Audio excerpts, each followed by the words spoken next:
Hi everyone. So today I want to talk about something special. I want to talk about why we understand and perceive the thing as we perceive them the way they are. So for example, why this is a lamp, this is a door, a wall, a house. What makes us understanding reality in the world? And then I made this beautiful drawing here, and this is a really simple example. But for here, reality, you see, this is a chicken, the cow, and the trees, and it's conditioning of society, of cultural conditioning, family, government, that make us understand that object or being are resources. And I'm not here to advocate for veganism or anything. I'm just trying to dive into what makes us understand what we understand. So conditioning, what it is, it's a repetition of information that eventually creates an idea in their mind, and this idea becomes a reality, understanding of reality. And for most of us, no matter where we come from, no matter the culture, the language we speak, the first word we learn is mama.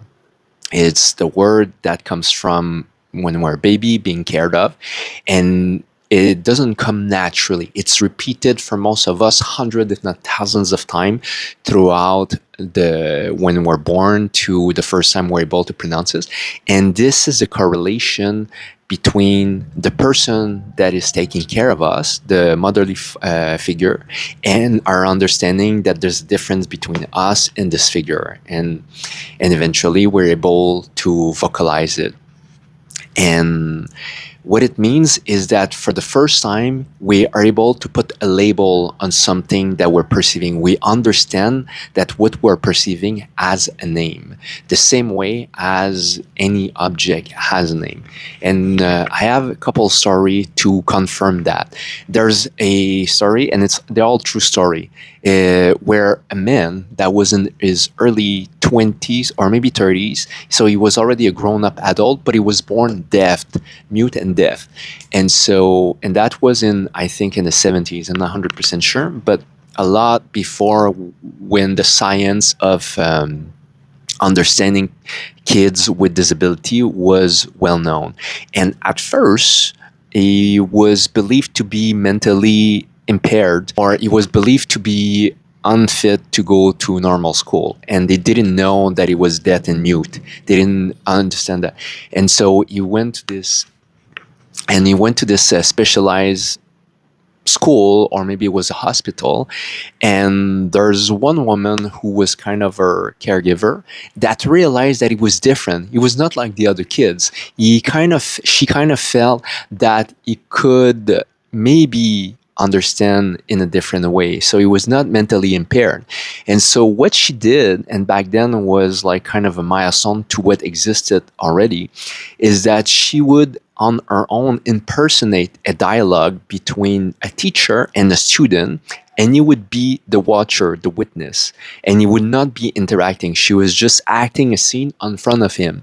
And the scene that she was acting is her teaching the other character, which is herself, the student, about words, about labeling stuff like a table, class, and all kinds of objects. And she said that it took a couple of weeks, maybe even months. And eventually she saw within his own eyes the eureka moment. She saw in his eyes that he clicked. He clicked for the first time as an adult in the 20s or 30s, that everything had a name. And eventually, so he was not mentally impaired. He was just realizing for the first time that people were communicating with languages, and he couldn't hear and talk. But he realized that there is something that he couldn't grasp because he didn't have the usual tool. And so he learned sign language after being an adult. And so for him, the psychologist asked him, it's like, how was it before you learned languages? And he expressed that it was darkness. He just didn't, there was no thought. There was no thought because there was no vocabulary. There was no vocabulary. And without vocabulary, without words, without languages, then there's just blank. There's just blackness. And he said for him, words brought light into his mind. So he could perceive reality differently, the same way I imagine as somebody who is seeing color for the first time. It's just a new way of seeing a reality. And then really quickly he learned that everything had a name and he could formulate phrase, sentences, and emotion eventually. And so for him, it's what I call a shift of consciousness between a lower consciousness to the instinct consciousness. So he was able to survive. He was able to feed himself. He was able to act like a wild animal, but he was not able to understand his reality. And so languages brought is a the intellectual part. So for me, all shift of consciousness, at least available for human being, is all I. It's instinct for the animal stage, intellect for the ego normal human stage, and there's the above stage, which I call intuition, which is super consciousness. And so for him, words became his savior in some ways. And so words became something positive in his life. And another story is it's also back in the old days. I think it was also in the 70s, I think in Nicaragua. And it was it was when the government decided that they wanted to put mute and deaf children into normal school. They just wanted to integrate them because before they were excluded, they were just homeschooled and they were just not interacting with each other because they were the only one in the neighborhood and the family to be mute and deaf. And when they ended up in the normal school, they couldn't click because there was no teaching adapted for them. They had to figure out through just visual input what the teacher was trying to teach them. But what happened is that for the first time, when it was recess or lunch break or after school, the children that were mute and deaf could not really relate and connect with the normal kid, but they could connect with each other. And it was the first time for them that they connect with other mute and deaf children. And they started inventing their own languages. And linguists, and a famous linguist, I think from United States, come to observe this phenomenon. And it was the first time, she said, in the history of mankind, that we perceived a language being born and grow alive, because she said that all languages came from the past, and so we're just figuring out the history of languages. But it was the first time that there was a tribe of people, kids that were impaired, that couldn't speak and hear, that were inventing their own words. And at the beginning, they were just trying to figure out. It was really basic, but every years that the school was going, the older kids were teaching the young kids that were also mute and deaf the few words that they knew, and the new kids were inventing new words, more complex and more combined meaning, and eventually emotion came, and the language within a couple years grew exponentially because the new kids could learn the whole dictionary of this new language really quickly and naturally, by just influence and some people having more charisma, more leadership, were able to make new words more popular, more accepted, and some words just disappear. Like it is the same with normal or like normal language. There's words that are emerging eventually, and there's words who are disappearing or not used anymore, and nobody knows what they mean. And this second story finished by she said the woman who's a famous linguist, she said that the older kids didn't have, so the first one who started language didn't have the capacity to think beyond a certain level, because eventually from, say, it was just high school, so there's 5 or 6 years in high school. By the time they finish high school, they learn a set of words, And eventually they went back because they were adult, they went back to their family, and I don't know, they start interacting with less deaf and mute people, and they stop growing their vocabulary. But the new kids who gather more words, more complex words and definitions, were able to think more complexly. And what she observed is that if you were not taught a word, you couldn't feel or understand or perceive a certain level of reality, including emotion.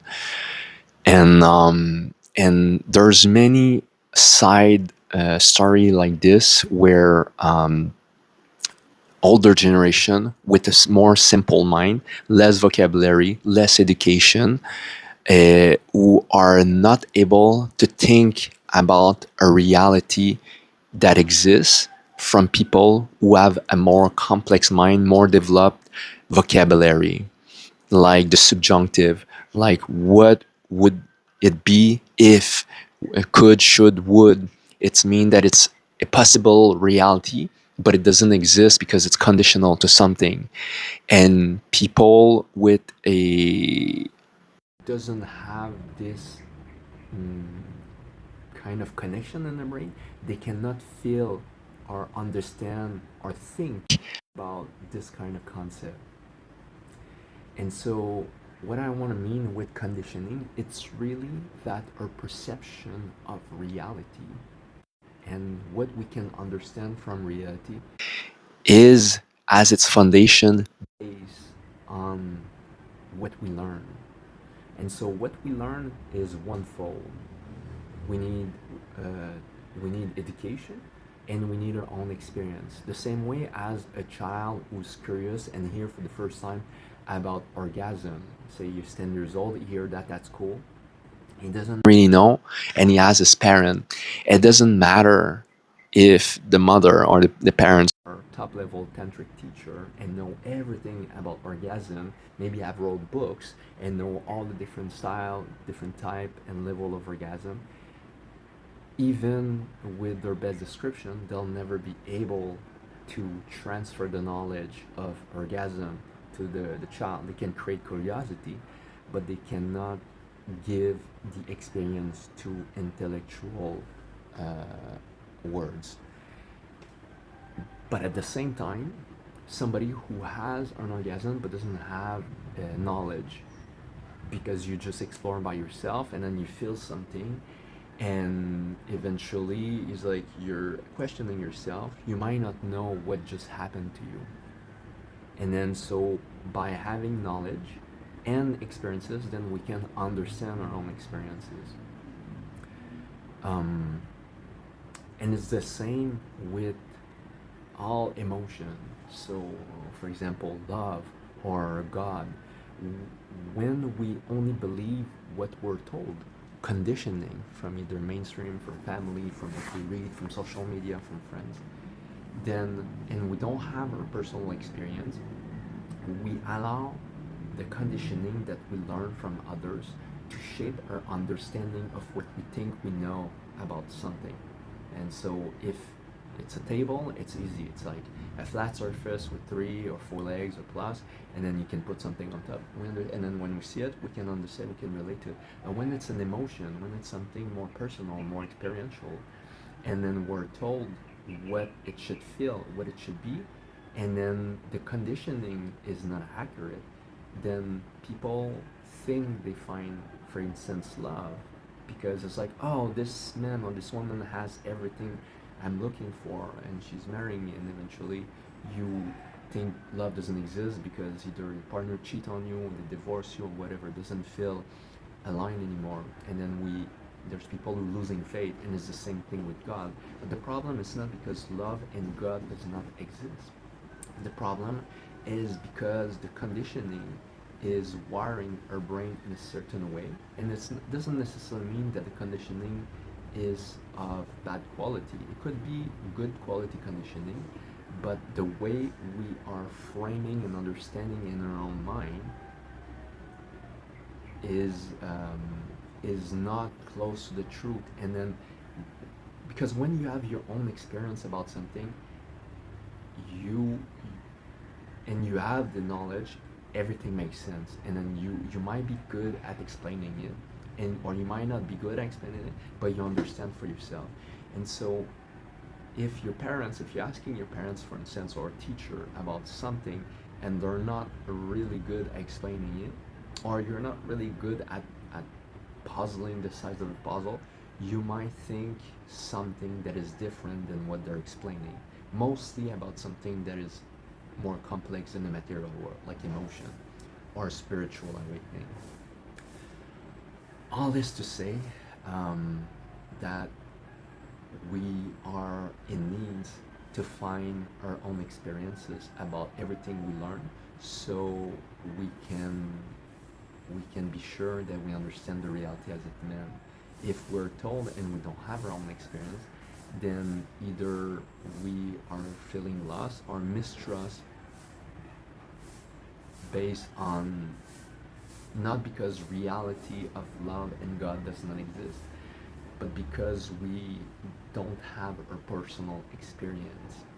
And I think a lot of people, mainly in the spiritual journey, are thinking that learning more spiritual information helps us to understand more about the spiritual realm.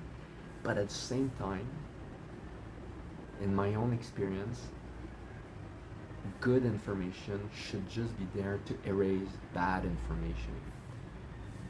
But eventually, that new or better information should dissolve on its own. And for higher truth, because when we're using our mind to understand something from the heart, something that is not rational, then the rigidity of the mind, even with good quality knowledge, enable us to perceive beyond what we understand, even if it's good quality information. And so, good knowledge to erase bad knowledge, but eventually, just like orgasm, it's not about like, oh, the feeling, the energy coming through, and eventually you have to forget about the knowledge so the experience can come, and then use the knowledge like, ah, this was an orgasm, this is love, this is God. Yeah. So, is there more for me to share about this?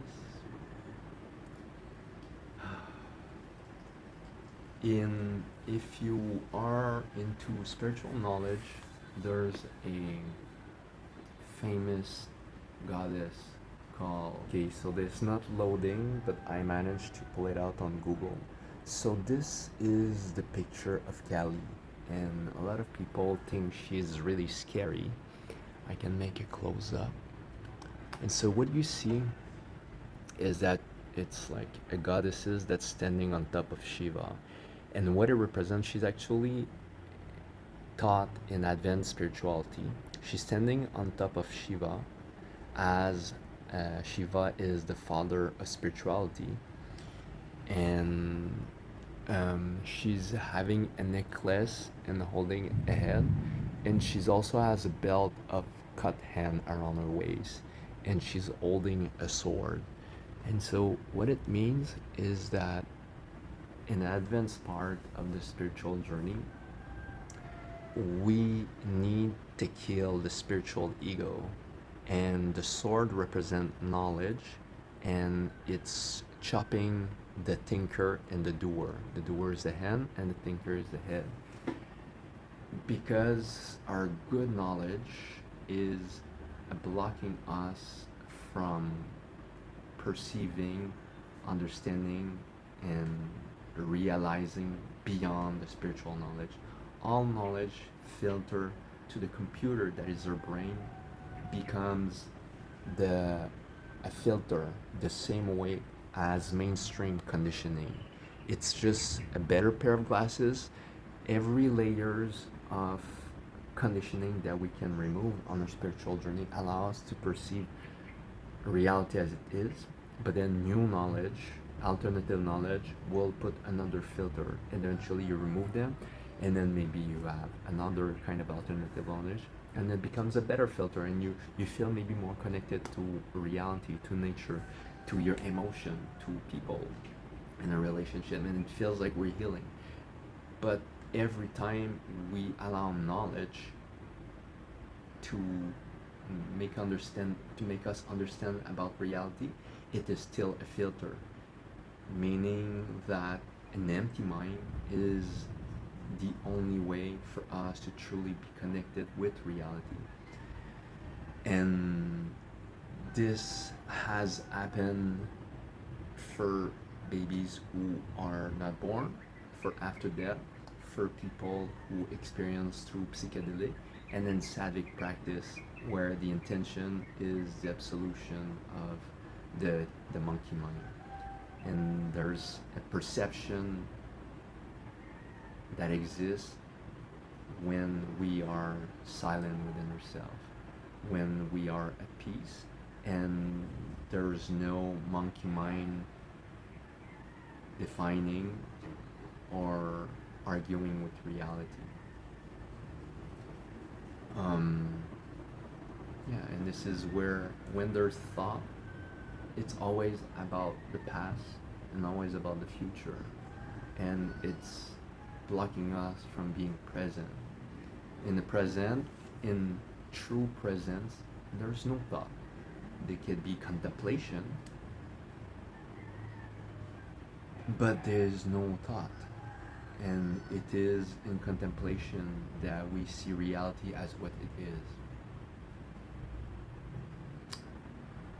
I don't know, this is the deepest I went so far into the spiritual knowledge. I don't know if it reached some people. I don't know if it's the direction I want to take for now. It's definitely something that has been a big part of my spiritual journey in the past. I'm not 100% sure which turn I want to take with this channel, but comment if you want more of this kind of spiritual knowledge, or the other video, or you're resonating more with. Let me know. And if you like this kind of video, please subscribe so you can encourage me to share more deeply what I have to share. See you in the next video.